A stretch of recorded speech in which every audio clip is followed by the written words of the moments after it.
My presentation is about creating your world and connecting with your audience. We pride ourselves on being storytellers. We feel like every artist should come with a story that connects with the fans and, connects with their brand. So the first one I want to do is Rory. And so a little bit of background at this point. This was like 2015 Atlanta, that's kind of known for trap sound and, strippers and money and drugs. Like that was kind of what Atlanta was kind of known for at the time. Rory represented the weird niche kids, one of the hipster kids. He was on Edgewood. Like these were the people that he was around. And so a lot of people would see it at the time of like, that seemed being a sort of barrier with Atlanta having this whole trap sound and you coming with something different, but we more so saw it as an opportunity to start a niche that he would become known for in Atlanta, become known for a whole nother side. So going into that, the biggest thing for us was messaging.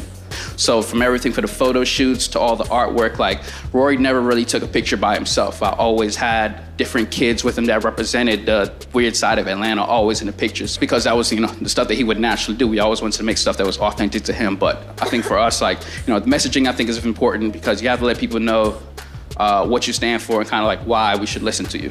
So the next thing I want to get into is what we did as far as like from a physical measure. I feel like, we're in the time of people love to tweet you their mixtapes, SoundCloud links, and like comment on Instagram. You go check my music out, blah, blah, blah. All this stuff that's like done over the computer, over the phone. When it's like, for us initially getting out there in the world, the first thing that we wanted to do was do real physical marketing, do real stuff to where you show people that like why they should care about you as an artist and why they should care about your music. So 3 things that we kind of did with Rory. The first time, just briefly touch on like the God's Whisper video. That was a culmination of all of our money at the time. You could sit out here and make 5, 6 videos, got somebody that has a camera and you go out there, you just try to make videos. We felt that like, especially at that certain time, no one really would care what we put out unless we made this shit look like it was amazing. And so me and 4 of my other partners, I was working in Nordstrom at the time, we put all of our last money into one music video. This was my first time directing, first time running treatment. My partners who was here, my first time producing, it was our first time doing everything, but we put all of our eggs in one basket. We put out the music video, and a month later, Kanye had called us, he wanted to reach out and start working with us. Second thing, the anti-tour. It's more so a concept that was like when you're first starting out in the music industry, no one really cares about putting you on. Like that's just the nature of the game. So it was more so like nobody's gonna put you on their shows, opening their tours. So what we wanted to do was more so put ourselves in bringing the show to fans and bringing the show to people. So when we had artists come to town like Childish Gambino, Tyler, the Creator, we felt that like their fans could be possible fans of Rory, that we represented the same demographic. So what we did was at the let out of these shows, you're gonna have 1,000, 2,000 kids kind of waiting for their parents to pick them up, waiting for their rides, just all kind of hanging out after the show. So what we did, we'd pull up to these shows in a U-Haul truck that we kind of rented. Roy would get on top of the U-Haul. We'd have a band pop out, a full band in the parking lot, and kind of have a concert in front of all these people that's already there to go see this other artist. That was kind of our way of headlining an artist's show that just headlined. So it's kind of like, bringing our show to them. And then the same thing with the Roar Fest was more so another idea to where it's like, we tried to get on a bunch of different show circuits that come in Atlanta, and nothing was really benefiting us the way that we felt.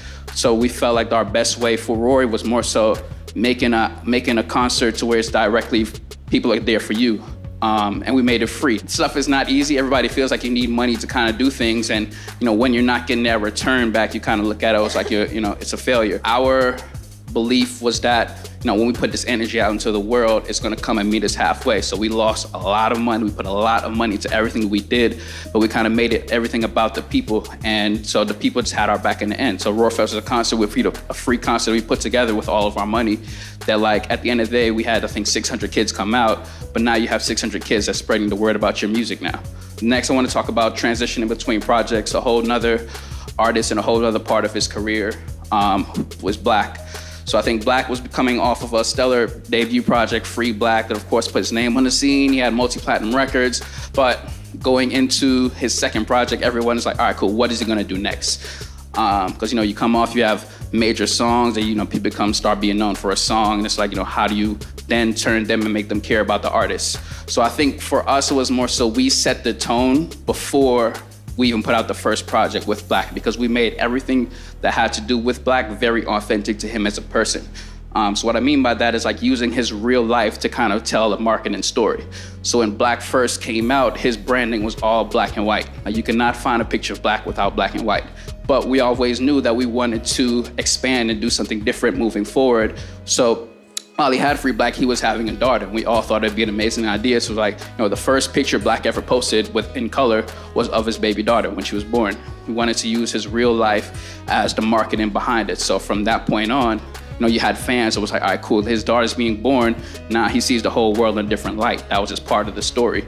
So going into the next project, there was another thing that he wanted to do was cut his hair. Coming into the game, he was already known for, the scraggly hair that, people felt that was a part of his brand. But we also too wanted to use that as part of the story because, going into his next project, it was like, I want to rid myself of all these past and stealings. It was a weight on his head that literally was there that he wanted to get rid of. So we kind of used that to transition into the next project as well too. So we believe that there's 3 perfect steps to a good rollout. And what those is do something engaging, do something meaningful, and do something memorable. In Los Angeles, we turned over a strip club in LA and made it into Magic City, which is like, a popular magic strip club in Atlanta.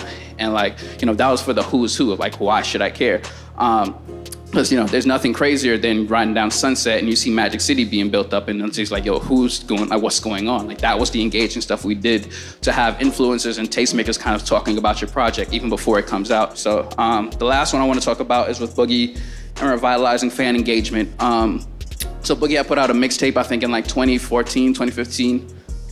His last mixtape, and he had now been signed to Eminem's label, and he was kind of on the shelf for a year. And it was just kind of at a point to where like, Boogie, there was no traction. There was no traction. When you post a pic and I'm getting more likes than you, it's a problem. Like, so going into Boogie's whole thing was more so. Before we got into the music, it was more so getting people engaged with Boogie as an artist again. And so us personally knowing Boogie, I know Boogie's the funniest person in the room, and we really want to highlight that personality trait that he has. So all of our marketing, our creative efforts going into the project was getting you more so engaged with Boogie again, so you know who he was, so that when the music came out, you didn't even know what you were kind of getting into, but you were going to listen because you've been so intrigued with this person. So everything that we wanted to do with this Everything's for Sale album was more so based on, we wanted everything to feel janky. We wanted everything to feel DIY, because he was signed to Eminem, but I can tell you personally, he blew all that money the first month. So we wanted everything to just feel authentically him. So even when it came to the tour art looked like a Craigslist poster. It was just like, is this a real thing? Or is this what's really going on here? From when you go to his website, the website was full of just ads and spam and Boogie's selling you antivirus. What's really going on here? So it's and all of these kind of ideas kind of led us into what I think was the pinnacle of that kind of marketing campaign, which we call the miracle suit. So when Boogie put on this red suit, he turned into everything from a car salesman to a preacher to everything. It was just we wanted you just involved in this Boogie character because we wanted to tell even though the music is going to be great, he's a funny guy and really engaging. So that's how we kind of revitalized Boogie's career into into his last project that he just put out. And I think the last point for me is the most important point I want to leave you guys off with is that it takes a village. You need to build a team. I would not be standing here today if it was not for the amazing team that I have surrounded myself with. There's a lot of my people in here as well too. I think that you have to know yourself, be able to signify your strengths and your weaknesses, and be able to surround yourself with people that can balance you out.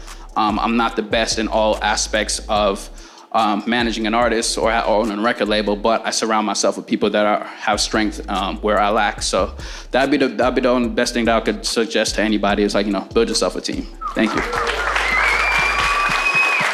And I'll start leaving it up to questions. I saw in the Rory artwork for the first album use the word abrasive. If you're an artist who thinks that they may at some point in their career be abrasive, would you suggest they do that early or later?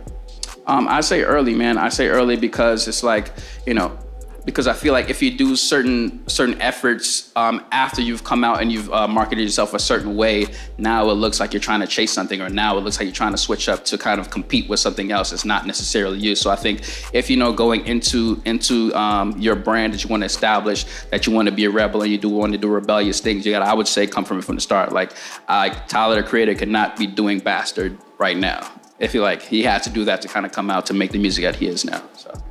As a label, Being reached out to from an artist, what are some things that would annoy you, other than spam, but like annoy you or turn you off towards an artist? And then what are some things that would like stand out and impress you, like being reached out to? So yeah, I think just being very concise in when you do reach out to people, getting your links out, just making it straight to the point is just the best way to get somebody's attention. Thank you guys so much. It's such amazing. Thank you, Collab and Spotify for Artists for having me.